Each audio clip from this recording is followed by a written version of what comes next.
What keeps you up at night? Pondering deep questions? Excitement about a big trip?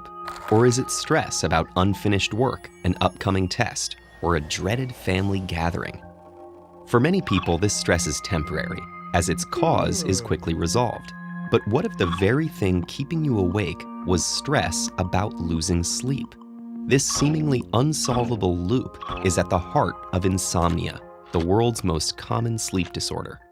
Almost anything can cause the occasional restless night, a snoring partner, physical pain, or emotional distress. And extreme sleep deprivation like jet lag can throw off your biological clock, wreaking havoc on your sleep schedule. But in most cases, sleep deprivation is short-term. Eventually, exhaustion catches up with all of us. However, some long-term conditions like respiratory disorders, gastrointestinal problems, and many others can overpower fatigue. And as sleepless nights pile up, the bedroom can start to carry associations of restless nights, racked with anxiety. Come bedtime, insomniacs are stressed. So stressed, their brains hijack the stress response system, flooding the body with fight, flight, or freeze chemicals. Cortisol and adrenocorticotropic hormones course through the bloodstream, increasing heart rate and blood pressure, and jolting the body into hyperarousal. In this condition, the brain is hunting for potential threats, making it impossible to ignore any slight discomfort or nighttime noise. And when insomniacs finally do fall asleep, the quality of their rest is compromised.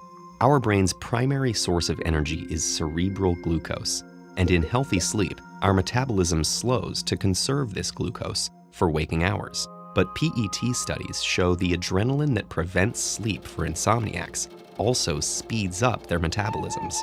While they sleep, their bodies are working overtime, burning through the brain's supply of energy-giving glucose.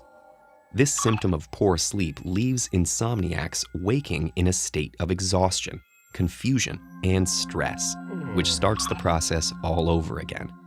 When these cycles of stress and restlessness last several months, they're diagnosed as chronic insomnia.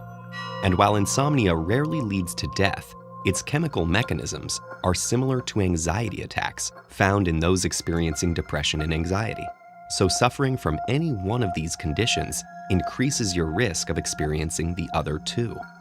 Fortunately, there are ways to break the cycle of sleeplessness.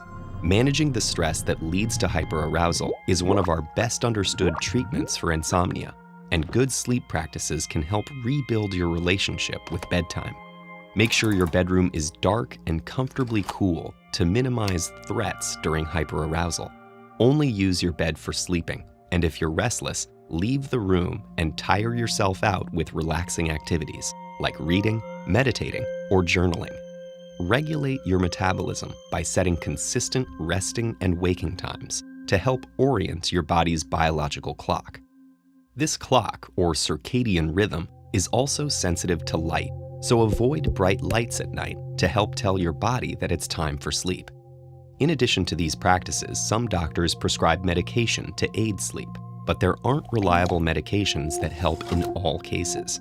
And over-the-counter sleeping pills can be highly addictive, leading to withdrawal that worsens symptoms. But before seeking any treatment, make sure your sleeplessness is actually due to insomnia.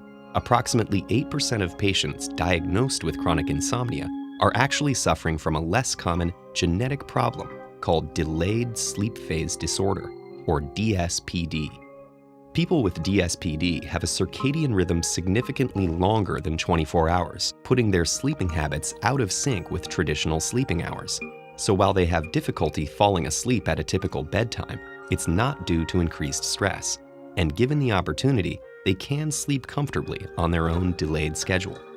Our sleeping and waking cycle is a delicate balance and one that's vital to maintain for our physical and mental well-being.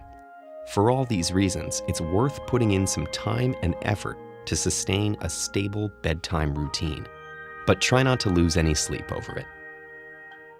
For more tips on how to get a better night's rest, check out this TED-Ed blog post with 7 practical sleep hacks from a neuroscientist.